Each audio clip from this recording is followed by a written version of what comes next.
Primeiro, Jair Bolsonaro estava muito à vontade, muito seguro, inclusive fazendo humor, né? Teve aquela passagem que ele até chama o ministro para ser o seu vice. Isso mostra uma segurança por parte dele. O que me chamou a atenção é que ele traz aquele debate de desconfiança em relação às urnas eletrônicas para dentro do julgamento.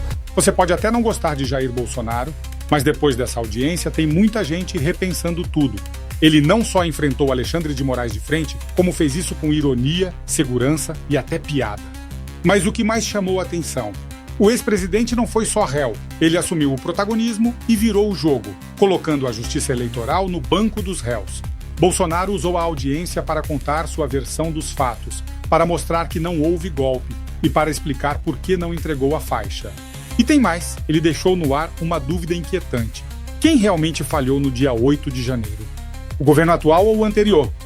Coloca como uma peça central, dizendo o seguinte, olha, eu busquei alternativas junto com os militares porque a justiça eleitoral não me deu a oportunidade de seguir com um questionamento em relação ao resultado das eleições. Não só não me deu essa oportunidade, como também foi aplicado uma multa. A partir daí, o que eu fiz? Eu busquei alternativas, e aí ele frisa muito, Evandro, alternativas dentro da Constituição. Seria o artigo 136, 137 e 142. Mas não vai para frente, por quê? Porque os próprios militares viram que não tinha como aplicar esse dispositivo constitucional. Em essência, foi essa a estratégia de Jair Bolsonaro. Enquanto muitos esperavam um Bolsonaro acuado, o que se viu foi alguém confiante, direto e com narrativa bem ensaiada. Ele não respondeu só ao Moraes, respondeu ao Brasil inteiro. Relembrou conquistas, explicou derrotas e deu detalhes que nem foram perguntados. Foi além do script jurídico.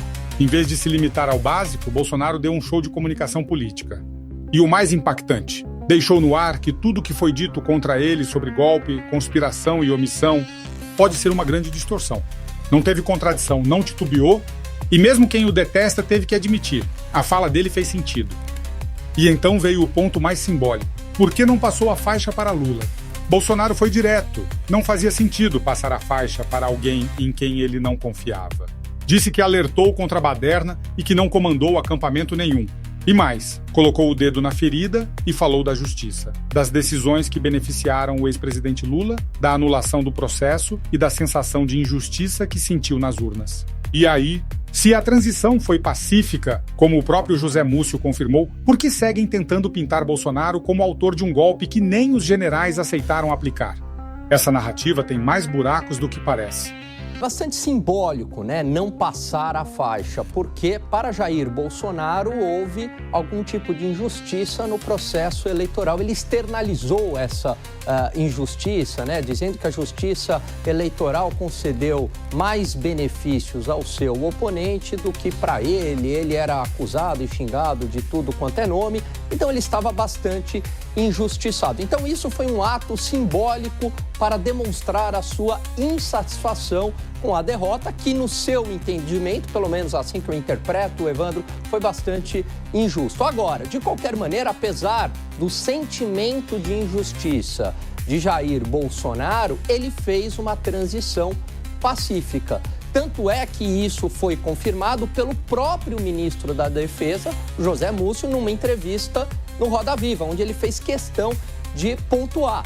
Também mostra essa transição pacífica com aquela pergunta que foi muito boa, dizendo o seguinte, olha, se eu quisesse dar um golpe, eu conseguiria substituir, colocar ali o número 2, né, das Forças Armadas, do Exército ou da Aeronáutica, e teria dado o golpe de Estado. Então mostra que foi uma transição pacífica, inclusive ele até já sabia os nomes de quem iriam ocupar estes cargos no governo Lula.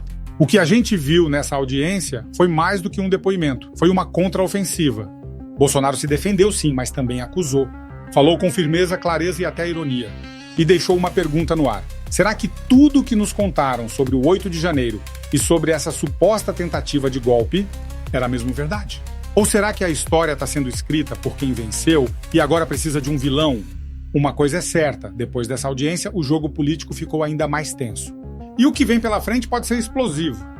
Se gostou do vídeo, já deixa o like aqui embaixo. Isso ajuda muito o canal a continuar trazendo análises sem filtro e com coragem.